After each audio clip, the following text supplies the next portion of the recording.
So good evening guys. Sasamahan niyo ako ngayon. Magpapalit tayo nitong MPCB contactor at saka motor. So grabe yung nangyari dito guys sa control ng compressor. Bali compressor pala to guys. So naging problema ng chinek ko is nag single phase yung supply. So dahil naka-automatic siya dahil sa pressure switch, ayun, nag-trip naman yung MPCB, kaso yan nga ang nangyari, nasunog na. Ayun yung compressor yan, pinapapalitan ko na yan ng motor. Nakakuha na rin kami ng pamalit niyan. So ayun yung nangyari guys, napakalala nito guys. Single phase, so hindi ko nahirapan nga ako dito guys kung ano yung unahin ko. Kung i-trace ko yung wire na kung saan siya nag single phase, ang layo nito.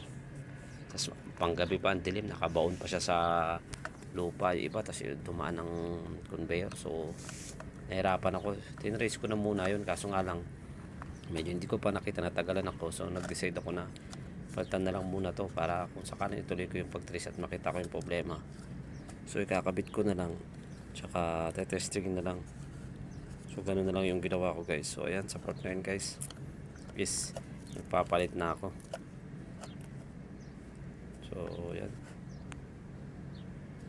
patulong na lang tayo dun sa labor na banggali na yan, flashlightan ako kasi nga madilim panggabi. Tsaka ayan guys, sobrang alikabok ko nyan. Ang dumi ko talaga niya kasi tinrace ko yung wire kanina kung saan lumusot. Tapos marami pa siyang kasamang gas. So talaga napakahirap. Wala man akong pwede ibang kunan ng supply. So ang gagawin ko sana, kunan ko ng ibang supply, kaso yung pinagkuhanan niya ando dun din, malayo din. Ayan guys, tinanggal ko na din yung connection. Tapos yan, papalitan ko na. Hindi naman natin kailangan magmadali, kasi pag nagmadali tayo lalong doon nagkakaproblema. So medyo nag-relax na lang din ako nyo, kasi nung tinrace ko yung wire talagang medyo nagagard na ako kasi hindi ko makita kung saan siya naputol, kasi kulang ng isang linya, 3 piece kasi ito So nag single phase. So dahil gumana siya, dahil automatic ang hingi siya single phase yung supply, yun sunog. Yung contactor na yun nasira din yan, nakapakat na siya dahil nag-init nga, yun yung contact niya nasira din. Ganun din yung MPCB, yung ilalim niya, nakita nyo may bakas ng sunog. So yan, naghanap na ako ng motor na ipapalit.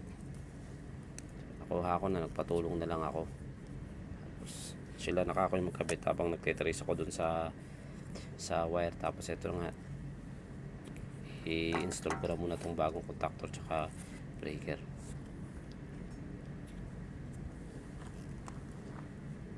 So yan guys, mga bandang alas 11 na yan ng gabi, mga ganyan siguro oras na yan, kasi kagaling ko lang dito sa kabila So yan, sana maging maayos to, kasi hindi makapag-production kapag hindi itong hindi ito gumagana, kasi siya yung tatanggal no, gihiwalay ng alikabok dun sa bato. So yun guys, tinignan ko, natapos ko na yun at ikakabit ko na itong motor. Kita ko naka-delta naman siya, pero dapat Y to 380. So sinubukan kong baguhin niya, kaso siguro nung nirewind to, nakaganto na talaga, naka-delta. So yan guys, dito na ako, magtitrace na naman ako. Yan guys, ang layo niyan, hanggang dun sa baba yan. So nawawalan na ako ng gana niya kung paano ititrace do. Kung meron ka ako makuha na sanang malapit na 30, kaso wala din. So yun, layo guys. So yan, kinat ko na yung video guys. Ito na, nakatrace ko na yan. I-test ko na natin.